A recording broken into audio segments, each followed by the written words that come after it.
Okay, just hear me out for a second. What if Ada's already used Omnipotence for a fourth time and we just didn't notice it? Now, before you roll your eyes and say, oh God, not another Omnipotence video, let's just pump the brakes for a second. I'm not saying that this definitely happened, but there is a weird pattern that is a bit too perfect to ignore, and we do need to shed some light on it, because think about it. Every single time that Jura has fought against Boruto, something rather divine seems to always step in. His Biju Dama never quite hit the mark. Kawaki shows up the second time Boruto's about to die.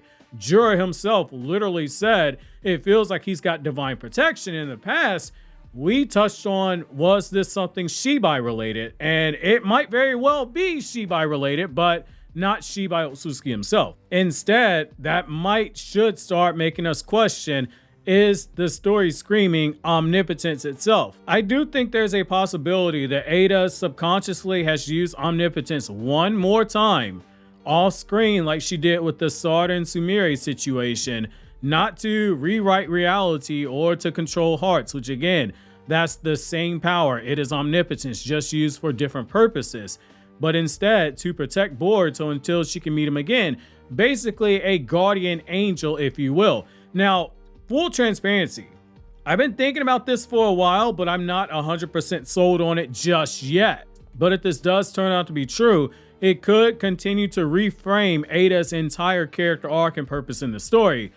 Not just as a goddess of love or a goddess of memories, if you will, but as a divine protector straight out of a potential Shinto myth. So let's break it all down in today's newest Naruto Explained video, where your OBC, your original Boruto chief, takes a deep dive into Boruto's potential guardian angel known as Ada.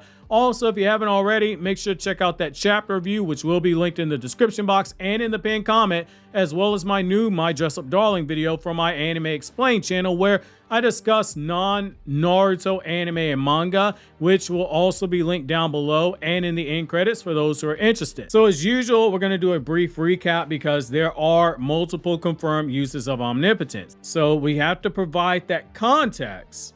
Otherwise, I'm going to have comments down in the comment section of people saying, I don't remember when it was used other than the memory stuff. Never fails. So the first time it happened off screen, long before we ever met Ada, Ada wanted one more thing more than anything else. She wanted to be loved, not by a blood relative like Damon. Otsutsuki were naturally immune to her, but instead she wanted to be loved by humans. That desire was so strong, it rewrote how everyone perceives her. That led to Boruto, who was supposed to destroy her, not being able to bring himself to do it. He was just that captivated by her. Instead, he sealed her away. That right there is Omnipotence version 1.0, love as a compulsion. The second time, this is the immunity paradox. We're going to call this Omnipotence version 2.0, the Sarda and Sumire situation. Ada subconsciously adjusted Omnipotence rules in order to exclude them. There was no chakra flare, there was no planetary scale burst of power, just a subtle rewriting of the law. That's a huge detail because it tells us omnipotence isn't always loud. Sometimes it's surgical, sometimes it is microscopic. If you're curious about how Ada made them immune and when she did it, in the description box I will have a video linked that was uploaded on Sunday that goes into extensive detail, because I'm not going to repeat all those details in this video here. Now, the third time, that was a big one. The world-altering swap that everyone most famously recalls and associates with omnipotence. Boruto and Kawaki switching memories in everyone's mind. That was the moment where Ada unleashed an entire world's worth of chakra. Reality itself was cracking because we saw Code in another dimension. He wasn't spared by it. So we've seen clear examples, 3 clear examples, but those might not have been the only time that she had used it, because as Momoshiki said, she is the trigger for it and she cannot control it. That is why he was making fun of Amato for giving a teenage girl this kind of a power. Ever since Ada has watched Boruto, Boruto has become untouchable into Blue Vortex. There's a pattern that I think that we do need to pay close attention to. Since Ada and Boruto's separation, and ever since she watched Boruto versus Mitsuki, every fight involving Boruto has had the strange outcome there. Jura's first attempt to try to kill him, that massive Bijudama that was shrank down and shot like a bullet that was aimed directly at him, it missed his vital spots. Even Jura was going, wait a second, that doesn't make sense. I should have hit him. Even Jura himself is going, he must have divine protection. The second time, Jura tried another attack, but just before he could get it off, and he had the intention of killing Boruto, who was unconscious at that point, the easiest target to hit, Kawaki shows up just in the nick of time. And it's not by coincidence. It's narratively suspicious. In a series that is as symbolically dense as Boruto, in a series that has a lot of subtle writing to the point that I do compare it to what Tite Kubo did with his finest work, Bleach, divine protection was not throwaway language. Neither was this pattern being established. Instead, it is foreshadowing. I liken this to the Zangetsu and Ichigo plot twist that you get in Bleach. No spoilers. But let's be real. The idea of divine protection has been baked into Ada's character ever since her debut. The entire existence of her character is framed like a deity if you think about it. From her eye having this godlike power to see everything in the present, as well as seeing everything that happened in the past up to the moment of her birth, which at this point in the timeline is 19 years ago. Her eye, also her demeanor, her allure. She's not just beautiful, she also has a supernatural beauty that is personified because her first use of omnipotence makes everyone charmed by her. Different people have different reactions. Not everyone turns into a simp, but they're all affected by her. Even her power, it mirrors divine intervention itself, bending fate itself. That's the whole thing that you saw when she used omnipotence, and everyone's minds got scrambled when it comes to memories.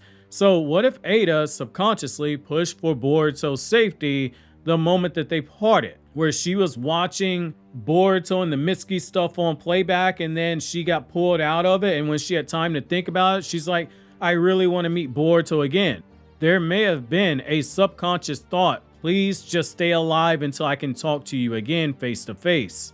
That was a very strong desire she had. And omnipotence, as it's always done, it answers the desire of Ada when it is strong enough. And it makes that entire conversation that Ada and Mitsuki had be one that you have to now go back and look at and wonder, was Ikimoto teeing this entire situation up? I think he was. So at the heart of this, to restate, I do think that Ada developed a real emotional attachment to Boruto, especially now that we know she's been watching Boruto ever since Boruto and Kashin Koji came into interaction with one another. He's one of the lone boys who is not under her spell. She is somebody that when she's around Boruto, just like with Kawaki, they are not affected by her charm control. That feeling, that longing mixed with guilt because she did ruin his life. And she even said it after telling the lie that Naruto was dead, that she thought Kawaki went too far. All of that could be an emotional spark that could have triggered another subconscious activation, especially hearing the way that he told Mitsuki, you can be your own son. You don't need someone else to illuminate things for you. His entire speech to Mitsuki did move Ada. Think about how omnipotence works. It's not just a jutsu. It is a divine will reacting to those intense human emotions that Ada has. Which, reminder, cyborgs are human. They're not androids. Ada's emotions literally reshape the world when they hit critical mass. If she's lonely, if she's frightened, or in this case, her yearning to see Boruto again, omnipotence, on a fluke, may have woven an unseen hidden layer of protection around him. Again, not rewriting a memory, not rewriting hearts to be affected by her, but a rewriting of probability. Just as Kashin Koji with 10 Directions basically sees multiple probabilities of what's going to happen. Ada is a pun on Ada Lovelace, and she is a pun on Ada, a computer programming language, basically probabilities, code itself. Omnipotence itself was compared to computer programming, what we would call a form of divine luck. If Ada did use omnipotence, that's basically her updating code. That would explain why there was no visible chakra surge. It's not affecting the entire world. It's just affecting the odds. Every time Boruto is seemingly about to die, something shifts. Jura's aim, it goes off. Kawaki appears on cue. Fate has basically rerouted itself. Again, coding. And if omnipotence is basically Amaterasu's mirror, light reshaping darkness, which again, Ada's character takes a lot of cues from Amaterasu, then Ada has become Boruto's sun goddess, guarding him with invisible radiance until the time is right for them to reunite.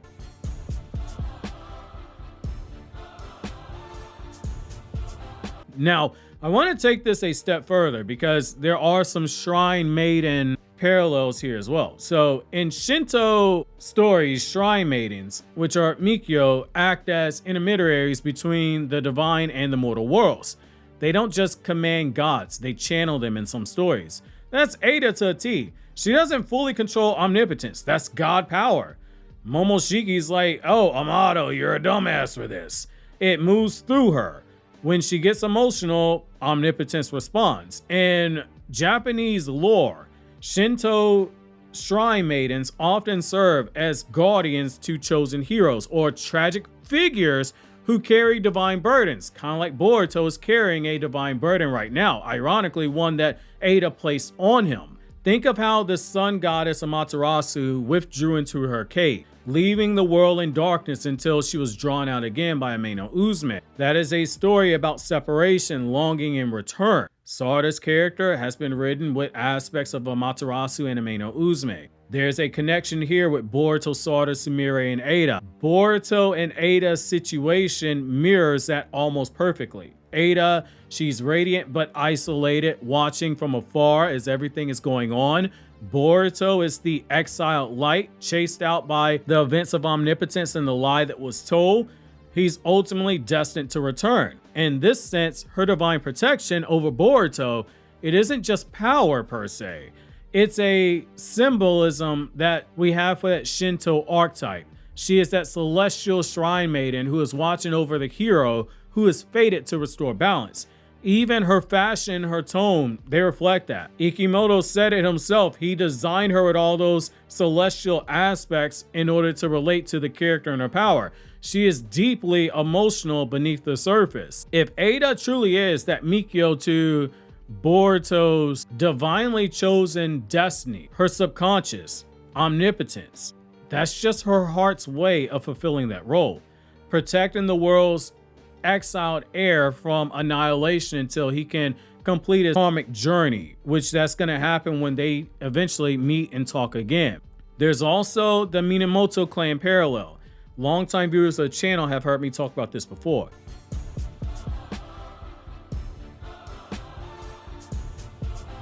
So in one of the stories about the Minamoto clan, there's this exiled heir in one of Japan's most famous epic tales when it comes to samurai. So the Minamoto clan heir was betrayed and he was driven into exile by those who usurped his family's authority. In particular, somebody brought into the family that was an outsider. That's basically Kawaki. But many years later, he returned, and he returned with an army to reclaim his rightful place and avenge the death of his father. Naruto's presumed to be dead, but he's really sealed away. So you see the parallels with the changes being made. That's why Boruto's story is almost identical. He's the real heir to the Hidden Leaf Village's Hokage lineage. He is the grandson of Minato. He is the son of Naruto. He was cast out by a false ruler in this situation, Kawaki, who his desires sprung up Ada's omnipotence and it rewrote reality, and Kawaki sees his position as being Naruto's child. Ada serves both sides here, and it's very fitting. She is being positioned in the narrative as a character between both Boruto and Kawaki, so it makes sense for her to have two sides in this. She is an unexpected ally of Boruto. When she gave that alliance to Boruto in chapter 80, it was temporary. The moment that Boruto returned, she said, I'm going to use my power to help Konoha hunt you down. She said, the moment that you return, our deal's off. She is now that mystical figure who is aiding in the rightful heir's eventual return. In those ancient Japanese war tales, those allies, they often carry divine gifts or foresight, like messengers of gods who ensure the chosen one's survival. And Kashin Koji just happens to have what? Foresight. Ada just happens to have what? A divine gift. Ada fits perfectly into that mold. So does Kashin Koji. Her wish to keep Boruto alive, it could be her way of ensuring that Boruto eventually makes it home and eventually has that conversation with her. Ada's fourth use of omnipotence, I do think there's a chance that it's real, and it's not romantic. It's more about Ada's own wish fulfillment as well as a restoration, and her serving as a balance, as a go-between, eventually between Boruto and Kawaki in the future.